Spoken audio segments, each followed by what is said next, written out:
რა არის ის მთავარი მიზეზი, რომელიც ამოკლებს ჩვენი სიცოცხლის ხანგრძლივობას.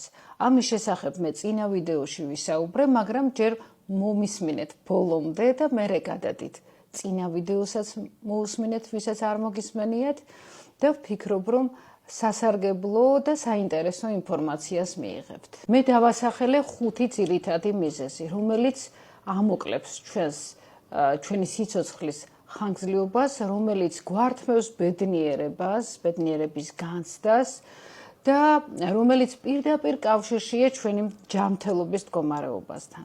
მაგრამ ყველაზე დიდი გამოხმაურება, ყველაზე მეტი კომენტარი დაიწერა მხოლოდ ერთ მიზეზზე და ნამდვილად ეს არის ჩემი აზრით.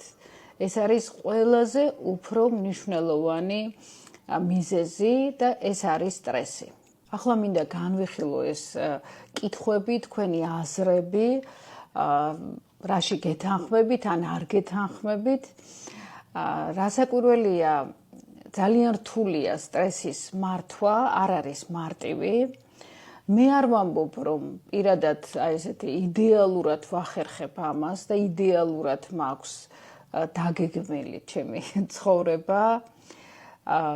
ცხადია, ბევრი ესე ვთქვათ, სიმძიმე, სირთულე გადამიტანია ცხოვრებაში და ბევრი შეცდომაც დამიშვია, ბევრ რამეს ვნანობ, მაგრამ ყველაფერ ამაში მე ვხედავ მაინც დადებითს.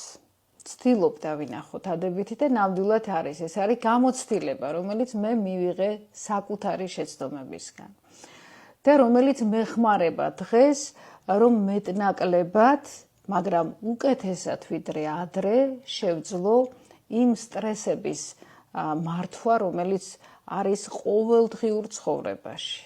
ვკითხულობ, 40 წლის ვარ და მეტი სადარდებელი მაქვს. ვისაც დალხენილი ცხოვრება გაქვს, ადვილია. საქართველოში ძალიან ბევრი მიზეზია იმისათვის, რომ ცუდ ხასიათზე იყო.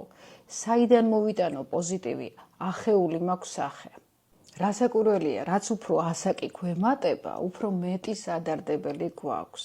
უფრო მეტ ადამიანს ვკარგავთ, საყვარელ ადამიანს, ყველაფერს თავი რო დავანებოთ. უფრო მეტ ცუდ ამბავს ვიგებთ და მეტი იმედის გასურვებები გვაქვს და ასე შემდეგ. და ამასთანავე, რაც უფრო ასაკი გვემატება, როგორც ბერდება ჩვენი სხეული, მოგწონს ეს თუ არ მოგწონს ესეა, ასევე ბერდება ჩვენი ნერვული უჯრედები და ჩვენი ესე ვთქვათ, სტრეს გამძლეობა ნაკლებია და უფრო მეტი ძალისხმევა გვჭირდება, რომ გავუმკლავდეთ სტრესს. ნაწილობრივ გეთანხმებით იმაში, რომ თუ დალხენილი ცხოვრება გაქვს, ადვილია ამაზე საუბარი, ხო? ზღვის ომში ყველა ბრძენიაო.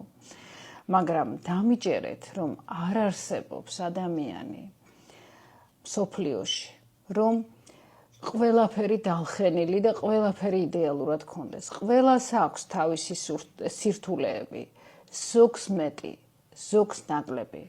ზოგისთვის ის პატარა სირთულე მთელი ძალიან მძიმეა და მასთან გამკლავება ძალიან უჭირს. და ზოგისთვის, ზოგს ძალიან დიდი სირთულე აქვს და ის ახერხებს მასთან გამკლავებას, ის იღებს აი ამ სირთულეს როგორც გამოწვევას. ანუ კი არ გაუწვევა ქვეშ ამ ტრაგედიას თუ აი ამ სიმძიმეს ცხოვრებისეულს, არამედ ის იწვევს როგორც ის თulis როგორც აი იღებს მას როგორც გამოწვევას, ცხოვრების გამოწვევას და უმკლავდება მას ან ეგუება გარკვეულწილად თუ შეუძლებელია მისი შეცვლა და ცდილობს საკუთარი, ესე ვთქვათ, საკუთარ ცხოვრებაში გარკვეული კორექციის შეტანას და მეტნაკლებად პოზიტიური განწყობის შენარჩუნებას, პოზიტიურ აზროვნებას.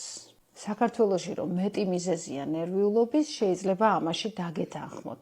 ნაწილობრივ, რადგან აქაც ფიქრობ, რომ არ არსებობს ქვეყანა, სადაც არ იყოს მიზეზი ნერვიულობის და საერთოდ ცარიელ ადგილზე შეიძლება პრობლემა იპოვოს ადამიანმა თუ მას ეს უნდა. მე არ ვამბობ, ჩვენთან შეიძლება მეტი იყოს სანერვიულო, იმიტომ რომ ჩვენთან უფრო მეტი სიდუხჭირეა მატერიალური ვიდრე სხვაგან, ხო? აი მაგალითად ევროპის განვითარებულ ქვეყნებში, ხო, სადაც სახელმწიფო ბევრ რაღაცას უზრუნველყოფს და შედარებით ბევრად უფრო უზრუნველად ცხოვრობენ მოქალაქეები. მაგრამ კითხვა იბადება, რატომ არის რომ მსოფლიოს ყველაზე განვითარებული და მდიდარი ქვეყნები პირველ ადგილზეა მოქალაქეების სუიციდის კუთხით. თუ შენ გინდა ადამიანს სტრესის მიზეზს ყველგან იპოვე.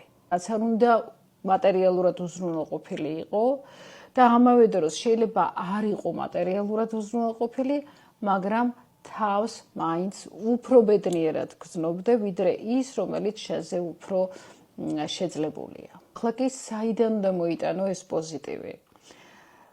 სხვათა შორის ჩემი მეგობარია მანანა ქოჩიეშვილი, ექიმი, კოლეგა, რომელმაც ადრე მითხრა ესეთი რაღაცა. იცი რა არის? შენი ბედნიერება შენ თვითონ უნდა შექმნაო.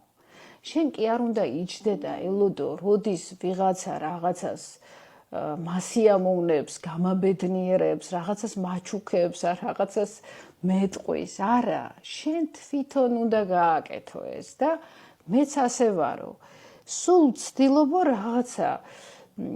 რაღაცა გავაკეთო ისეთი, რაღაცა დავგეგმო, რაღაცა მოვიფიქრო, აი სურპრიზიც კი დავგეგმო, რომელსაც საკუთარ თავს უკეთებ, ან სხვა ადამიანს უკეთებ და ამით ვხალისობ და ამით ვიღებ ბედნიერებას. და სხვათა შორის იმ მომენტში ეს კარგად ვერ გავიგე, ვერ გავაცნობიერე, რანაირად უნდა შევქმნა ბედნიერება.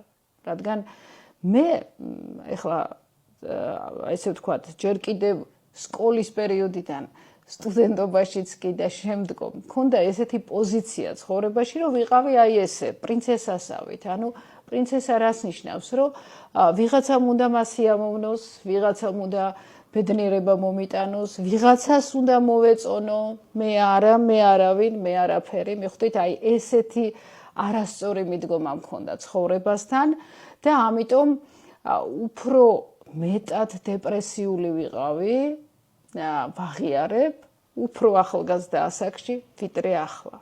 მაგრამ მე უკვე ვისწავლე და გავიგე, რომ თურმე ბედნიერება შენ თვითონ უნდა შექმნა, ეს პოზიტივი შენ უნდა შექმნა და როგორ უნდა შექმნა.